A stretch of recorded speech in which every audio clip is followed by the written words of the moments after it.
والفجر وليال عشر والشفع والوتر والليل إذا يسر هل في ذلك قسم لذي حجر.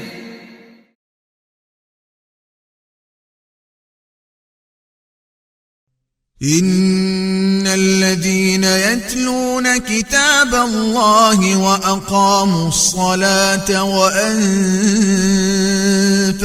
مما رزقناهم سرا وعلانية يرجون تجارة لن تبور ليوفيهم أجورهم ويزيدهم من فضله إنه غفور شكور.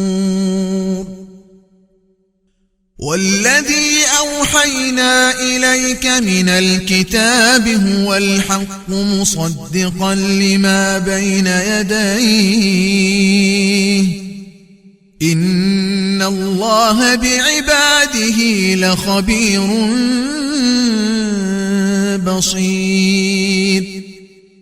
ثم أورثنا الكتاب الذين اصطفينا من عبادنا فمنهم ظالم لنفسه ومنهم مقتصد ومنهم سابق بالخيرات بإذن الله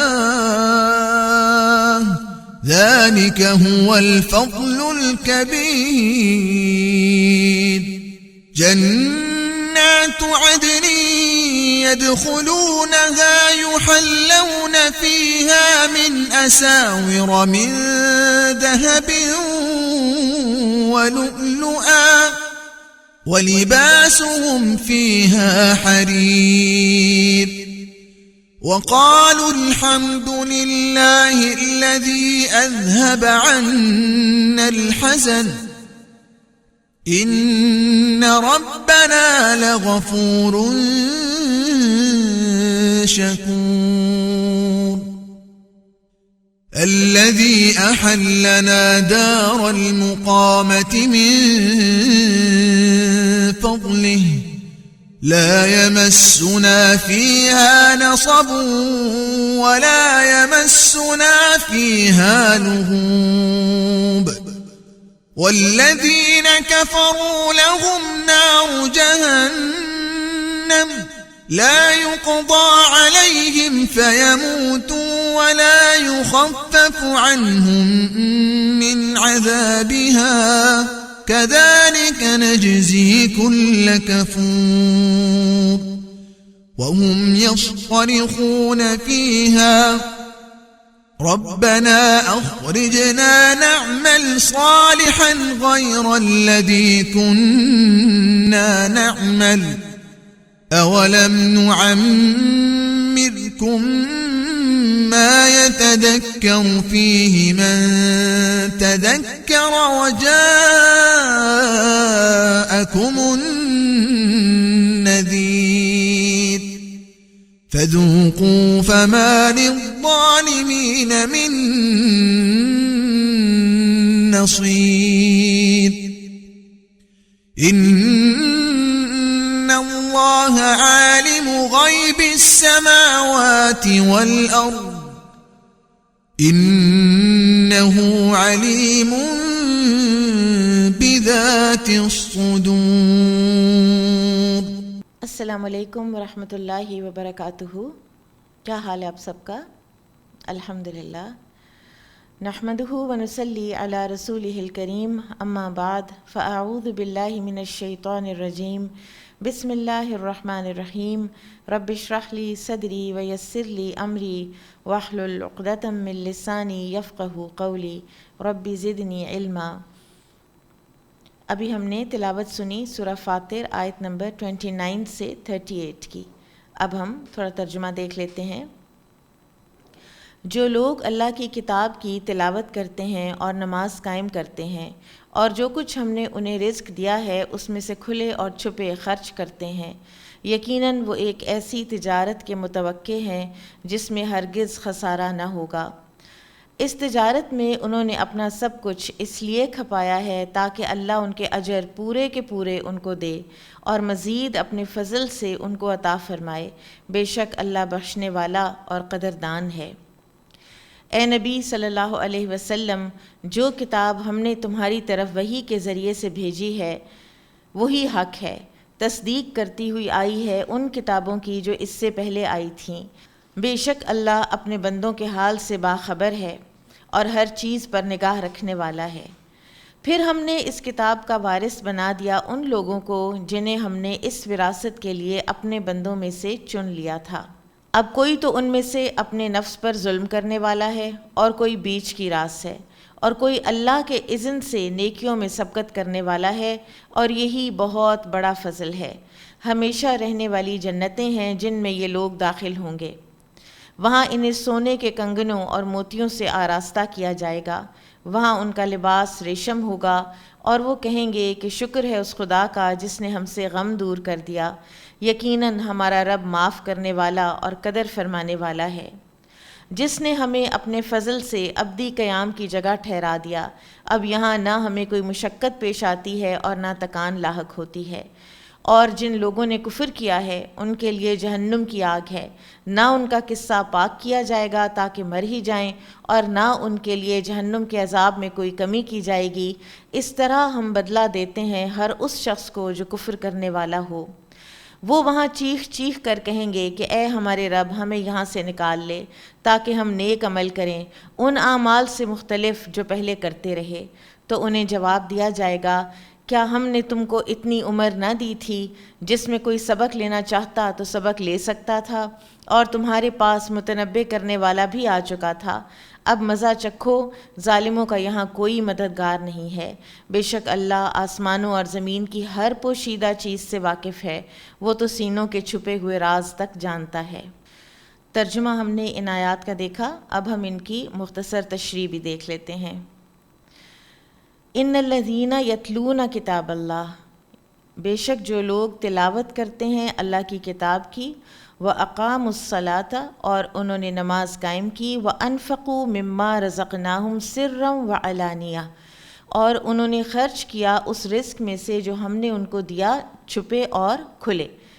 یرجون تجارت لن تبور، وہ ایک ایسی تجارت کی امید رکھتے ہیں کہ جس میں کوئی خسارہ نہ ہوگا۔ اب یہاں پر ان آیات میں کرنے کے 3 کام بتائے جا رہے ہیں: تلاوت قرآن، نماز پڑھنا، اور انفاق فی سبیل اللہ، کھلے یا چھپے جیسے بھی حالات ہوں۔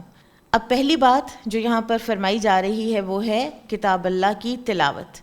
اللہ کی کتاب کی تلاوت سے مراد ہے اس کو پڑھنا، اس کے عربک ٹیکسٹ کو پڑھنا، درست انداز سے ترتیل کے ساتھ، مخارج کے ساتھ تجوید سیکھنے کی کوشش کرنا، اور اسی طرح سے تلا یتلو تلون کا مطلب ہوتا ہے کہ اس کے پیچھے پیچھے جانا، اس کا اتباع کرنا، اس کے جو احکامات ہیں ان کو فالو کرنا، جس بات سے اللہ تعالیٰ نے اس میں منع فرمایا ہے اس سے منع ہو جانا۔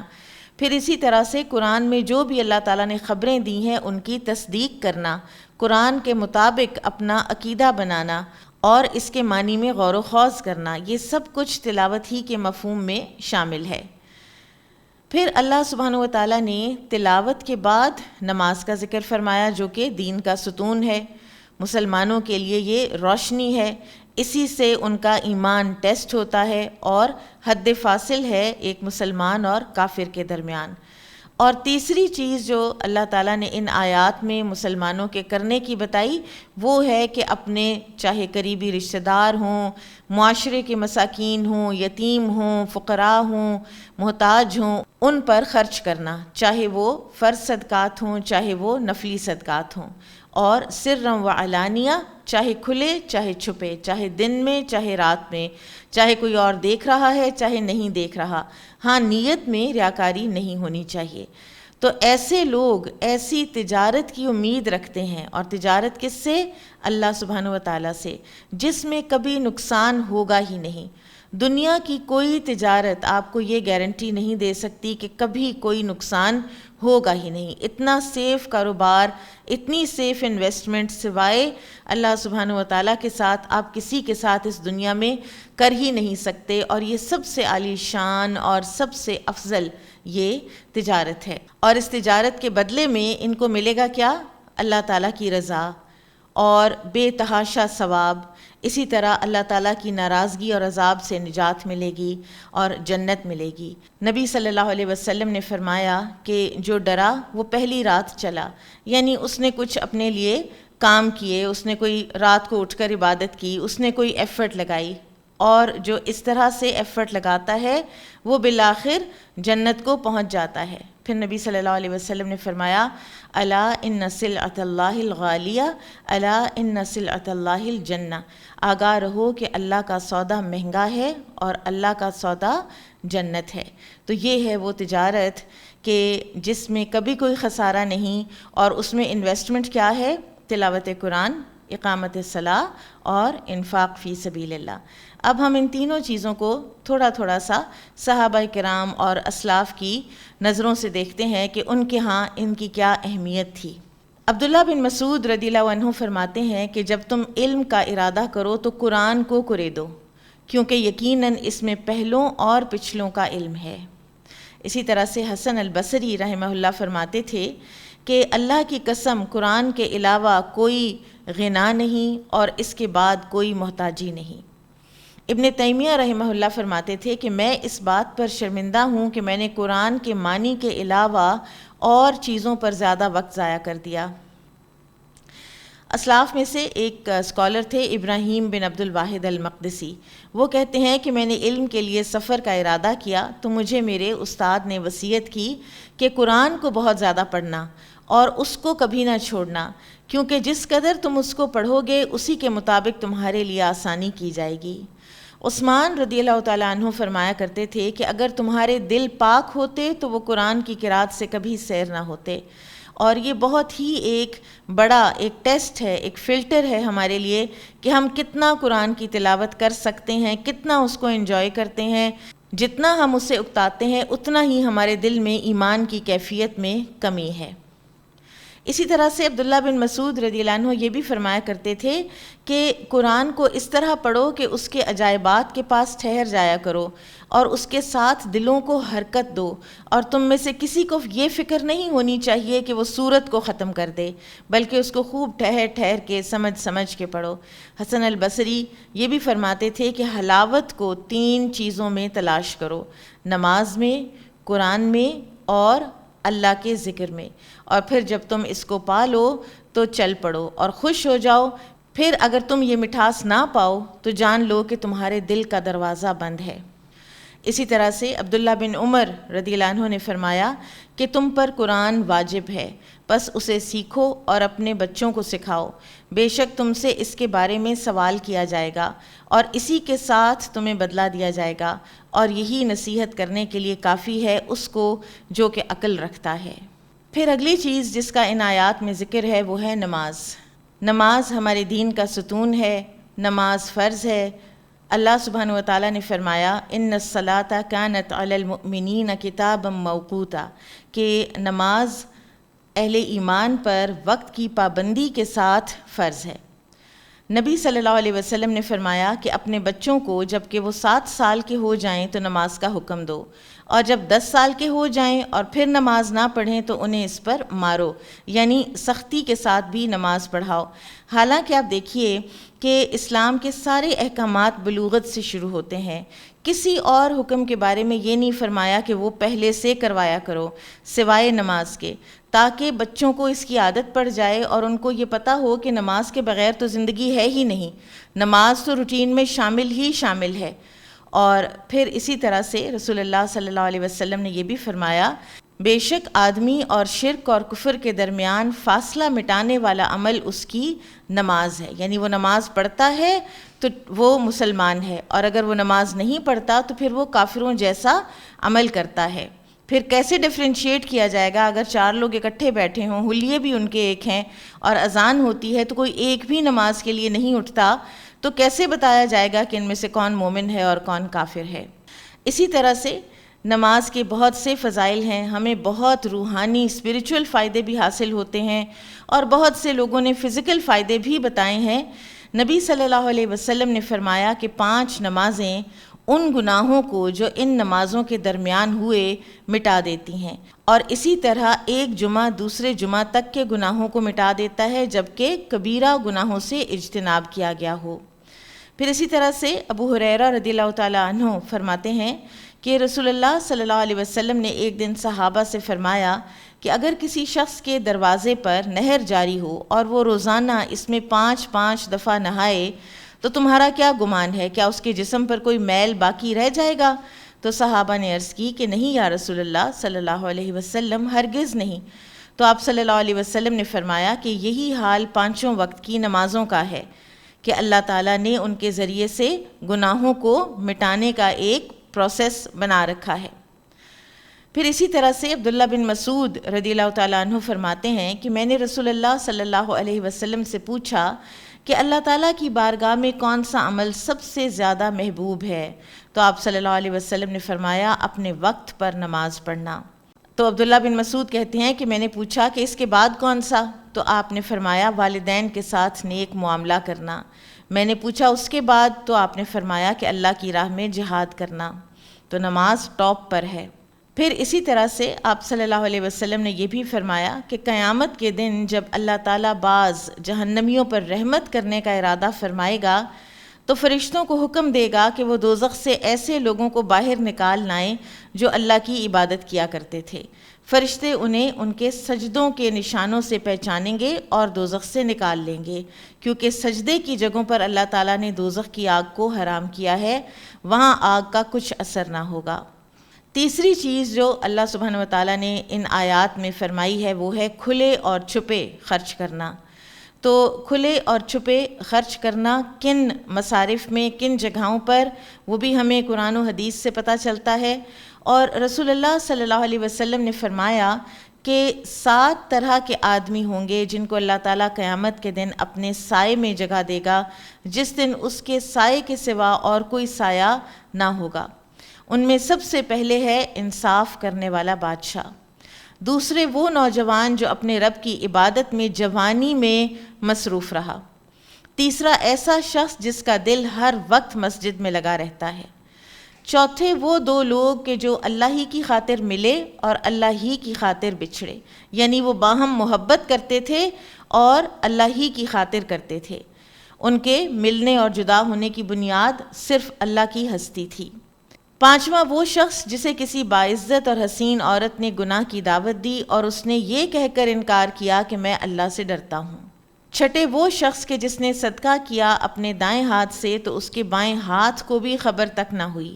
اور ساتواں وہ شخص کہ جس نے تنہائی میں اللہ کو یاد کیا اور اس کی آنکھوں سے آنسو بے ساختہ جاری ہو گئے۔ یہ 7 کیٹیگریز ہیں اور یہ 7 طرح کے لوگ تو عرش کے سائے تلے ہوں گے جس روز اور کوئی سایہ، کوئی پروٹوکول نہیں ہوگی۔ پھر اسی طرح سے رسول اللہ صلی اللہ علیہ وسلم نے فرمایا کہ جو شخص حلال کمائی سے 1 کھجور کے برابر بھی صدقہ کرتا ہے اور اللہ تعالیٰ صرف حلال کمائی ہی کو قبول کرتا ہے تو اللہ تعالیٰ اسے اپنے داہنے ہاتھ میں لیتے ہیں اور پھر اس کو بڑھاتے چڑھاتے ہیں، اس کی نشو و نما کرتے ہیں، بالکل اسی طرح جیسے کوئی تم میں سے اپنے مینڈھے کے بچے کو یا گھوڑے کے بچے کو کھلا پلا کر بڑھاتا ہے، یہاں تک کہ اس کا صدقہ پہاڑ کے برابر ہو جاتا ہے۔ یعنی اللہ تعالیٰ اس کو خوب ملٹی پلائی کرتے ہیں۔ اگر آپ 10 روپے دیتے ہیں تو قیامت کے دن آپ کو 10 نہیں ملیں گے، وہ کئی گنا بڑھ چکا ہوگا اگر اس کے سارے انفاق فی سبیل اللہ کے جو ایٹیکیٹس ہیں وہ سارے کے سارے ہم نے آبزرو کیے ہوں گے، کوئی ریاکاری نہ کی ہوگی، اور اپنے صدقات کو دوسروں پر جس کو دیا ہے اس پر احسان جتا کے اور اس کو ایذا پہنچا کے اگر ضائع نہیں کیا ہوگا تو پھر یہی صدقات ہمارے لیے ملٹی پلائی ہو کر پہاڑوں جتنے بن چکے ہوں گے انشاءاللہ۔ پھر کب کیا جائے صدقہ؟ تو سب سے زیادہ افضل ہوگا تو ایک شخص نے یہ پوچھا تھا نبی صلی اللہ علیہ وسلم سے کہ کس طرح کے صدقے میں سب سے زیادہ ثواب ہے؟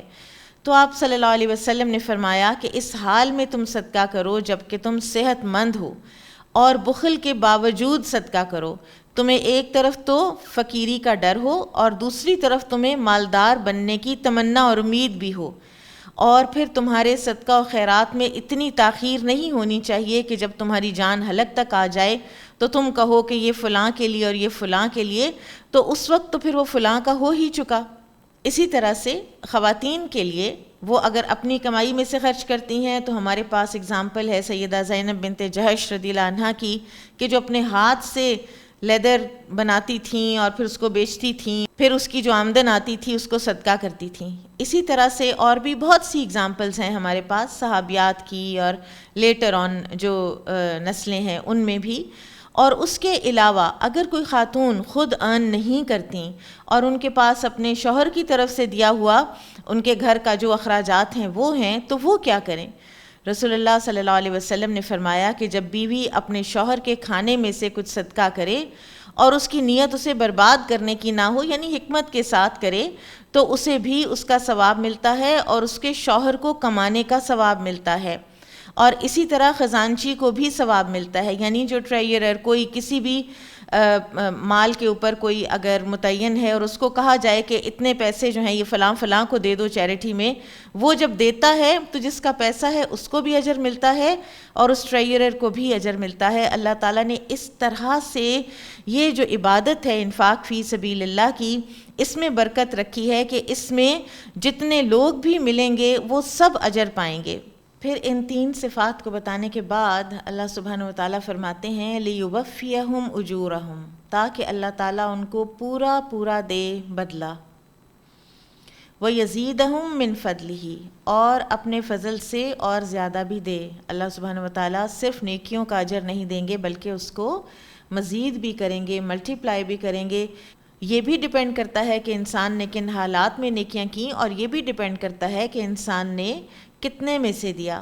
اِنَّهُ غَفُورٌ شَكُورٌ، بے شک وہ بڑا بخشنے والا ہے، کیونکہ نیکیوں کے ساتھ ساتھ انسان سے گناہ بھی ہوتے ہیں جن کو کہ اللہ تعالیٰ بخشے گا۔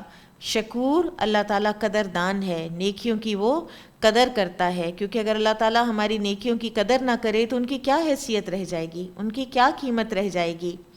اللہ تعالیٰ اپنے بندوں کے اعمال کی کس طرح سے قدردانی کرتا ہے، اس کی کچھ اگزامپلز دیکھتے ہیں۔ ابو ہریرہ رضی اللہ تعالیٰ عنہ فرماتے ہیں کہ آپ صلی اللہ علیہ وسلم نے فرمایا کہ ایک آدمی تھا، اس کو پیاس لگی، ایک کنواں تھا، اس نے کنویں میں جا کے اپنی پیاس بجھائی۔ جب وہ واپس باہر آیا تو اس نے دیکھا کہ ایک کتا ہے جو کہ پیاس کے مارے گیلی مٹی کو چاٹ رہا ہے۔ تو اس نے دل میں سوچا کہ جیسے مجھے پیاس لگی تھی اسی طرح سے اس کتے کو بھی پیاس لگی ہے، جاندار ہے یہ بھی۔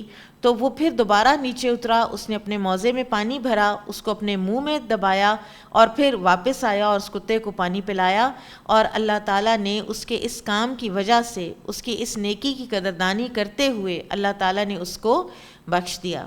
اسی طرح سے ابو ہریرہ رضی اللہ عنہ ہی سے روایت ہے کہ آپ صلی اللہ علیہ وسلم نے فرمایا کہ ایک مرتبہ ایک آدمی کہیں جا رہا تھا اور راستے میں ایک کانٹوں والی جھاڑی تھی، اس کو اس نے راستے سے ہٹایا تو اللہ تعالیٰ کو اس کی یہ بات اتنی پسند آئی کہ اللہ تعالیٰ نے اس کو بخش دیا۔ اسی طرح سے سورہ الدہر میں ہم پڑھتے ہیں کہ جب اللہ تعالیٰ اتنی نعمتوں کا ذکر کرتے ہیں جنت کی، اور پھر فرماتے ہیں اِنَّ هَذَا كَانَ لَكُمْ جَزَاءً وَكَانَ سَعْيُكُمْ مَشْكُورًا، کہ یہ سب کچھ بدلہ ہے تمہارے اعمال کا، اور جو تم نے صحیح کی، دنیا میں جو تم نے ایفرٹس لگائیں ان کی اللہ تعالیٰ نے قدردانی کی ہے۔ پھر اللہ تعالیٰ فرماتے ہیں وَالَّذِي أَوْحَيْنَا إِلَيْكَ مِنَ الْكِتَابِ هُوَ الْحَقُّ، اور وہ جو ہم نے وحی کی آپ کی طرف سے کتاب میں سے وہ حق ہے، یعنی حق ہے جو اللہ سبحانہ وتعالیٰ نے اس میں امور بتائے ہیں، جو بھی باتیں فرمائی ہیں وہ سب حق ہے، اور اسی طرح سے حق ہی کے تمام اصولوں کا احاطہ کیا ہے اس کتاب کے اندر، اور اسی طرح سے تمہارے دلوں میں اس حق کے بارے میں اب کوئی تنگی نہیں آنی چاہیے، اور نہ ہی تم اس حق کو کبھی بھی ہلکا سمجھنا۔ مصدقا لما بین یدیہ، اور یہ تصدیق کرنے والی ہے ان کتابوں کی جو اس سے پہلے تھیں۔ اور تصدیق قرآن کس طرح سے کرتا ہے؟ ان کتابوں میں قرآن کی پیشن گوئی تھی، نبی صلی اللہ علیہ وسلم کی پیشن گوئی تھی، تو جب قرآن آیا تو ان کتابوں کی تصدیق ہو گئی۔ اسی طرح سے قرآن ہی سے ہمیں پتہ چلتا ہے کہ تورات، زبور، انجیل یہ سب من جانب اللہ تھیں، اور پھر ان میں جہاں جہاں تحریف ہوئی ہے وہ بھی ہمیں قرآن کا جو ایک فلٹر لگا ہوا ہے اس کے اوپر اگر ہم رکھ کے دیکھیں تو ہمیں وہ بھی پتہ چل جاتا ہے۔ تو لہٰذا اب کوئی بھی اہل کتاب میں سے اگر اپنی کتاب کی تصدیق کرتا ہے اور اس کے بعد قرآن کی تصدیق نہیں کرتا تو پھر اس کا مطلب ہے کہ وہ اپنی کتابوں کو بھی نہیں مانتا۔ ان اللہ بعبادہ لخبیر بصیر، بے شک اللہ تعالیٰ اپنے بندوں کے بارے میں باخبر ہے اور دیکھنے والا ہے۔ پھر اللہ تعالیٰ امت مسلمہ کی بات کرتے ہیں، ثم اورثنا الکتاب الذین اصطفینا من عبادنا، پھر ہم نے وارث بنا دیا اس کتاب کا اپنے بندوں میں سے ان کو جن کو ہم نے چن لیا، اور ان کی پھر 3 کیٹیگریز بن گئیں۔ فمنہم ظالم لنفسہ، تو ان میں سے کچھ تو وہ ہیں کہ جو اپنی جانوں پر ظلم کرتے رہے، ومنہم مقتصد، اور کچھ ایسے تھے جو میانہ رو تھے، ومنہم سابق بالخیرات، اور کچھ ایسے تھے کہ جو نیکیوں میں سبقت لے جانے والے تھے، نیکیوں میں آگے سے آگے بڑھ جانے والے تھے۔ سابق بالخیرات باذن اللہ، اللہ کے اذن سے، اللہ کے حکم سے۔ ذالک هو الفضل الکبیر، اور یہ ہے بہت ہی بڑا فضل۔ پچھلی امتیں جو ہیں وہ اللہ تعالیٰ نے 2 حصوں میں تقسیم کی ہیں۔ اللہ سبحانہ و تعالیٰ ایک جگہ قرآن میں فرماتے ہیں منہم امۃ مقتصدہ وکثیر منہم ساء ما یعملون، کہ ان میں کچھ تو وہ ہیں کہ جو مقتصد ہیں، میانہ رو ہیں، اور ان میں سے اکثریت جو ہے وہ بہت برے اعمال کرتی ہے، لہٰذا ان میں سابق بالخیرات باذن اللہ کی کیٹیگری اللہ سبحانہ و تعالیٰ نے نہیں رکھی ہے۔ امت مسلمہ کو اللہ تعالیٰ نے 3 اقسام میں ڈیوائیڈ کیا ہے، ظالم لنفسی، مقتصد اور سابق بالخیرات، جس طرح سے کہ سورۃ الواقعہ میں بھی آتا ہے وَكُنْتُمْ أَزْوَاجًا ثَلَاثًا، تم لوگ اس دن بھی 3 گروہوں میں بٹ جاؤ گے، اور وہ 3 گروہ کون ہیں؟ ادھر سابقون السابقون، سبقت کرنے والے، اصحاب المیمنہ، دائیں جانب والے، اور اصحاب المشأمہ، بائیں ہاتھ والے۔ اب اعمال کے لحاظ سے یہاں پر امت مسلمہ کی 3 ڈویژنز کی گئی ہیں، اور ان کا انجام کس طرح سے ہوگا۔ اب یہ تو ہم سمجھ گئے کہ اس آیت میں کتاب سے مراد قرآن کریم ہے، اور اس کے اولین وارث نبی صلی اللہ علیہ وسلم کے بعد صحابہ کرام ہیں، اور اس آیت سے پھر ان کی فضیلت بھی، صحابہ کرام کی فضیلت بھی ثابت ہوتی ہے۔ اسی طرح سے پھر بعد میں درجہ بدرجہ، نسل در نسل جتنے بھی مسلمان ہیں جو امت مسلمہ ہیں وہ اس کتاب کی وارث ہیں، اور ان ورثاء کو 3 حصوں میں تقسیم کیا گیا ہے۔ ایک وہ ہیں کہ جو اپنے نفس پر ظلم کر رہے ہیں، یعنی باغی تو نہیں ہیں، مشرک بھی نہیں ہیں، اور دل سے اللہ اور اس کے رسول صلی اللہ علیہ وسلم کو مانتے بھی ہیں، لیکن ان کے اعمال، ان کے دعوے کی تصدیق نہیں کرتے، خطا کار ہیں، اپنے جرائم پر نادم بھی ہوتے ہیں، لیکن اندر سے مومن ہے، ایمان ہے، لیکن اتنا کمزور ہے کہ اعمال نہیں ہیں۔ یہ ظالم لنفسہ ہی ہیں۔ دوسرا گروہ وہ ہے کہ جو نیک عمل بھی کرتا ہے لیکن اس سے ساتھ ہی ساتھ گناہ بھی سرزد ہوتے ہیں، یہ درمیانے درجے کے لوگ ہیں۔ اور تیسرا گروہ وہ ہے کہ جو ہر نیکی میں آگے بڑھ جانے کی کوشش کرتا ہے، اور ان کی آرزو یہ رہتی ہے کہ جتنی نیکیاں بھی سمیٹ سکیں سمیٹ لیں، اور وہ گناہوں سے بچنے میں بھی حد درجہ احتیاط کرتے ہیں۔ ابو سعید خدری رضی اللہ عنہ فرماتے ہیں کہ رسول اللہ صلی اللہ علیہ وسلم نے فرمایا کہ یہ تینوں قسم کے لوگ ہی جنت میں داخل ہوں گے، لیکن ان میں فرق ہوگا۔ کچھ ہیں کہ جو بلا حساب جنت میں داخل ہوں گے، جو سابقون بالخیرات باذن اللہ ہیں، وہ بے حساب جنت میں داخل ہوں گے۔ دوسرا طبقہ جو مقتصد ہے، اس سے حساب تو لیا جائے گا لیکن آسان اور سرسری حساب ہوگا، کوئی بہت کڑی پوچھ گچھ اس سے نہیں کی جائے گی۔ اور تیسرے درجے کے لوگ جو ظالم لنفسی ہی ہیں، ان کو قیامت کا جو عرصہ ہے 50,000 سال کا، اس میں ان کو روک کے رکھا جائے گا، اور پھر اس کے خاتمے پر جو حشر کی ساری سختیاں ہیں، میدان حشر کی، ان کو وہ برداشت کریں گے، ان کو وہ سہیں گے، اور بالآخر اللہ تعالیٰ ان پر مہربانی فرمائے گا اور ان کو بھی جنت میں داخلے کی اجازت مل جائے گی، لیکن قیامت کے دن کی سختیاں وہ برداشت کریں گے۔ اللہ تعالیٰ ہم سب کو سابقم بالخیرات بإذن اللہ بننے کی توفیق عطا فرمائے۔ کبھی بھی اپنے بارے میں یہ زوم نہیں بہرحال آنا چاہیے کہ ہم سابقم بالخیرات ہیں، اس لیے کہ عائشہ رضی اللہ تعالی عنہا اس آیت کو جب پڑھتی تھیں تو اپنے آپ کو وہ ظالم لنفسہ میں شمار کرتی تھیں۔ سبحان اللہ۔ اگلی آیت میں اللہ تعالیٰ فرماتے ہیں جنات عدن، باغات ہیں عدن، دائمی ہمیشہ رہنے والے، یدخلونہا جس میں وہ لوگ داخل ہوں گے، اور یحلون فیہا من اساور من ذہب ولؤلؤا، اور وہاں ان کو پہنائے جائیں گے کنگن سونے کے اور موتیوں کے، ولباسہم فیہا حریر، اور ان کا لباس اس میں ہوگا ریشم کا۔ یہ ہیں جنت کی وہ نعمتیں جو ان امت مسلمہ کے لوگوں کو درجہ بدرجہ ملیں گی۔ ایک مرتبہ رسول اللہ صلی اللہ علیہ وسلم کو کسی نے تحفے میں کوئی ریشم بھیجا، اور رسول اللہ صلی اللہ علیہ وسلم کے ساتھی صحابہ کرام اس ریشم کو ٹچ کرتے اور اس کی نزاکت اور نفاست پر حیران ہوتے، تو آپ صلی اللہ علیہ وسلم نے فرمایا لمنادیل سعد بن معاذ فی الجنہ افضل من ھذا، کہ سعد بن معاذ کے تو رومال بھی جنت میں اس ریشم سے افضل ہیں۔ سعد بن معاذ اس سے کچھ سال پہلے شہید ہو چکے ہوئے تھے۔ اسی طرح سے رسول اللہ صلی اللہ علیہ وسلم نے جنت کے بارے میں فرمایا کہ جنت میں چھڑی کے برابر جگہ دنیا اور دنیا کی ہر چیز سے بہتر ہے۔ پھر اسی طرح سے رسول اللہ صلی اللہ علیہ وسلم نے یہ بھی فرمایا کہ قیامت کے روز سب سے پہلے جنت کے دروازے پر میں آؤں گا اور میں دروازہ کھلواؤں گا، اور جنت کا خازن یعنی پہرے دار مجھے پوچھے گا کہ کون آیا ہے، تو میں جواب دوں گا محمد۔ تو خازن کہے گا مجھے اسی بات کا حکم دیا گیا تھا کہ آپ سے پہلے میں جنت کا دروازہ نہیں کھولوں، یعنی پہلے قدم جو کسی انسان کے فزیکلی جنت کے اندر داخل ہوں گے وہ رسول اللہ صلی اللہ علیہ وسلم کے ہیں۔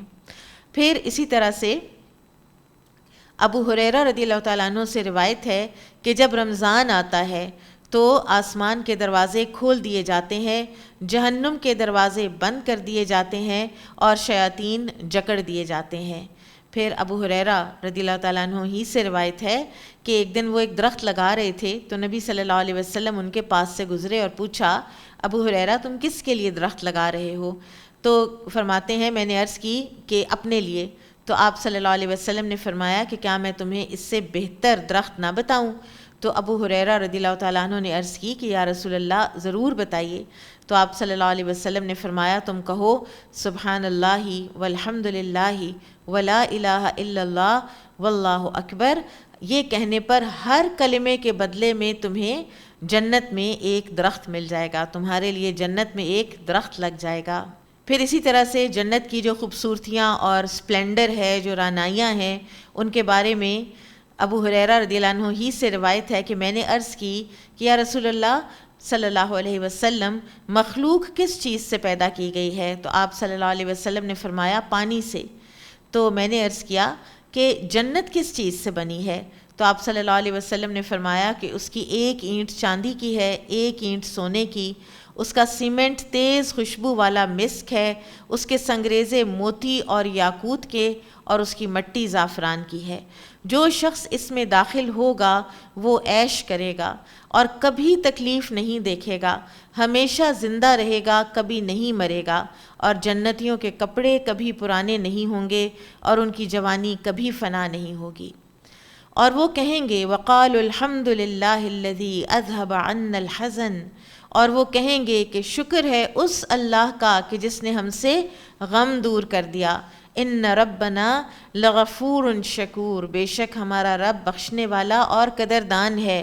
ان کو خود بھی سمجھ آ رہی ہے کہ ہمارے رب نے ہمارے گناہ بخشے ہیں اور ہماری چھوٹی چھوٹی نیکیوں کی قدردانی کی ہے اور ہم سے غم دور کر دیا ہے۔ غم سے کیا مراد ہے؟ ابن عباس کہتے ہیں کہ آگ کا غم، جو ان لوگوں کو لگا تھا کہ کہیں ہم آگ میں نہ چلے جائیں، پھر اسی طرح سے موت کا غم، پھر اسی طرح سے اپنی گناہوں کا، اور جو چھوٹے بڑے خطائیں انسان سے ہوتی ہیں، اور کسی جگہ پر جب انسان اللہ تعالیٰ کی اطاعت نہیں کرتا تو وہ سارے غم جو ان کو لاحق تھے کہ پتہ نہیں ان کا کیا نتیجہ اب نکلنا ہے، اللہ تعالیٰ نے وہ سارے کے سارے غم ان کے دور کر دیے۔ اور وہ ہستی جس نے ہمیں آ کے دار المقامہ میں لا اتارا، الذی احلنا دار المقامہ، جنت کو دار المقامہ کہا گیا ہے کیونکہ یہاں سے پھر کوئی شفٹنگ نہیں ہوگی، یہاں پہ ہمیشگی ہے، یہاں سے کوئی نہیں کہے گا کہ اب آپ کا یہاں پہ ٹینیور ختم ہو گیا ہے یا اب آپ کا بڑھاپا آ گیا ہے، اب آپ کو یہاں سے شفٹ ہونا ہے۔ اللہ تعالیٰ اپنے فضل سے اس دائمی اور مقیم رہنے والی جنتوں میں لا اتارے گا اپنے بندوں کو۔ لا یمسنا فیہا نصب ولا یمسنا فیہا لغوب، یہاں پر نہ تو ہمیں کوئی مشقت پیش آتی ہے نہ تکان لاحق ہوتی ہے، کچھ بھی کرنا ہے تو مشقت کے بغیر ہی مل جانا ہے۔ اگر پھل کھانے کو دل ہے تو ٹہنیاں جو ہیں وہ نیچے جھکی ہوئی ہوں گی، جنتی کو ساری محنتیں اس دنیا میں کرنی ہیں، آخرت میں اس کے لیے آرام ہی آرام ہے۔ اور وہ اس بات پر شکر کریں گے کہ اللہ سبحانہ وتعالیٰ نے اتنا ہمیں آرام دے دیا، جبکہ ہمارے اعمال تو اس کے برابر نہیں تھے۔ یہ اللہ ہی کا فضل ہے کہ اللہ تعالیٰ جنتیوں کو اتنی نعمتیں دے دے گا، جبکہ ہمارے اعمال تو اس قابل نہیں ہیں۔ پھر دوسری طرف کفار کا ذکر ہے، والذین کفروا لہم نار جہنم، اور وہ لوگ جنہوں نے کفر کیا ان کے لیے جہنم کی آگ ہے۔ لا یقضی علیہم فیموتوا، نہ تو ان کا کام تمام ہوگا کہ ان کو موت آ جائے، ولا یخفف عنہم من عذابہا، اور نہ ہی عذاب میں کوئی کمی ہی کی جائے گی، نہ وہ مریں گے نہ عذاب میں کمی آئے گی۔ اللہ تعالیٰ ہمیں اس طرح کے انجام سے بچائے، اور اللہ تعالیٰ سے دعا یہ کرنی چاہیے کہ اللہ ہمیں جو عرصہ محشر کی جو تنگی ہے اور ہولناکی ہے اس سے بھی بچا کر ہمیں اپنے عرش کے سائے تلے جگہ دے لے، ہمیں کوئی نہ کوئی ایسا عمل کرنے کی توفیق ہو جائے کہ جس کی وجہ سے ہم کوئی پروٹوکول اس دن پا لیں، کوئی ہمیں ایسی ٹریٹمنٹ مل جائے کہ ہم بچ جائیں عرصہ محشر کی گرمی سے اور اس پسینے سے اور اس کی ہولناکیوں سے۔ کذالک نجزی کل کفور، اس طرح ہم بدلہ دیتے ہیں ہر کافر کو، ہر ناشکر کافر کو۔ اور وہ وہاں چیخ چیخ کر کہیں گے کہ اے ہمارے رب ہمیں یہاں سے نکال لے تاکہ ہم نیک عمل کریں۔ ان کو یہ پتہ ہے کہ ہم کس وجہ سے اس جہنم کے حقدار ٹھہرے ہیں، اور پھر اللہ تعالیٰ سے وہ منتیں کریں گے کہ ہمیں یہاں سے نکال تاکہ ہم نیک عمل کریں اس سے مختلف جو ہم پہلے کرتے رہے ہیں۔ انسان اپنے آپ کو بڑی اچھی طرح سے جانتا ہے، چاہے وہ کتنے بھی عذر تراشتا رہے، اس کو پتہ ہے کہ میرے اعمال جنتیوں والے ہیں یا جہنمیوں والے ہیں، اور اس دن تو پھر اللہ تعالیٰ انہیں جواب دیں گے۔ اور یہ بڑا ہی حسرت میں مبتلا کر دینے والا جواب ہے کہ کیا ہم نے تم کو اتنی عمر نہ دی تھی کہ جس میں کوئی سبق لینا چاہتا تو سبق لے سکتا تھا؟ یعنی یہ جو زندگی ہمیں ملی ہے، یہ مہلت عمل، یہ عمر، یہ اتنی قیمتی ہے کہ اس کو ضائع کرنے کا تو کوئی سوال ہی پیدا نہیں ہوتا۔ ہم کیسے اس کو ضائع کر سکتے ہیں جبکہ اس کے ایک ایک لمحے میں ہم جنت میں درخت پلانٹ کر سکتے ہیں؟ تو وہ لوگ جو زندگی ضائع کر کے اور کفر کی حالت میں ہی یہاں سے چلے گئے تو وہ وہاں پر پچھتائیں گے اور منتیں کریں گے کہ یا اللہ ہمیں واپس بھیج، اور اللہ تعالیٰ فرمائیں گے کہ تمہارے پاس تو خبردار کرنے والا بھی آ چکا تھا، اب تمہیں یہاں سے کوئی نکالنے والا نہیں، اب تم مزہ چکھو عذاب کا، اور ظالموں کا یہاں کوئی مددگار نہیں ہے۔ ان اللہ عالم غیب السماوات والارض، اللہ تعالیٰ جاننے والا ہے زمین و آسمان کے غیب کو، اس نے کہیں بھی مس نہیں کیا دنیا میں جو کچھ تم کرتے تھے۔ انہ علیم بذات الصدور، وہ تو سینوں کے بھید تک جاننے والا ہے۔ یہاں کوئی جتنی بھی اپنی نیتوں کو چھپائے، جتنا بھی اپنی کوئی راز چھپائے، جس طرح سے سورۃ العادیات میں آتا ہے وَحُصِّلَ مَا فِي الصُّدُورِ، قیامت کے دن سب کچھ جو سینوں میں ہے وہ حاصل کر لیا جائے گا، وہ نکال لیا جائے گا۔ پھر اسی طرح سے سورہ والطارق میں آتا ہے کہ یوم تبلی السرائر، جس دن سارے راز جانچے جائیں گے. تو اللہ تعالیٰ کو تو آج بھی سب پتہ ہے، چاہے ہم کتنا بھی چھپانے کی کوشش کریں. تو اللہ سبحانہ و تعالیٰ ہمیں ان لوگوں میں کرے جو سابقٌ بالخیرات بإذن اللہ ہیں، اور ہمیں جنت میں بغیر حساب کے داخل کر دے. اب ہم العمل بالآیات دیکھتے ہیں. جنت کی حقیقت کے بارے میں کچھ احادیث خود بھی پڑھیں اور اپنے کسی دوست کے ساتھ، اپنے کسی عزیز کے ساتھ اس کو شیئر کریں. ان آیات کے تحت جنات عدن یدخلونہا یحلون فیہا من اساور من ذہب ولؤلؤا ولباسہم فیہا حریر. بارک اللہ فیکم. سبحانک اللہم وبحمدک، اشہد ان لا الہ الا انت، استغفرک واتوب الیک. السلام علیکم ورحمۃ اللہ وبرکاتہ.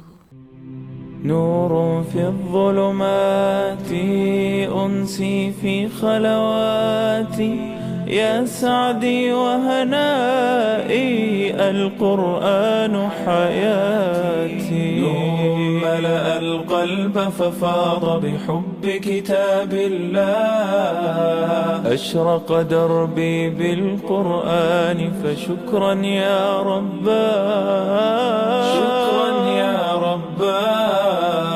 يمحو عتم الليل المظلم، يروي ظمأ الروح، يجعلنا من أهل الله يطيب به المجروح.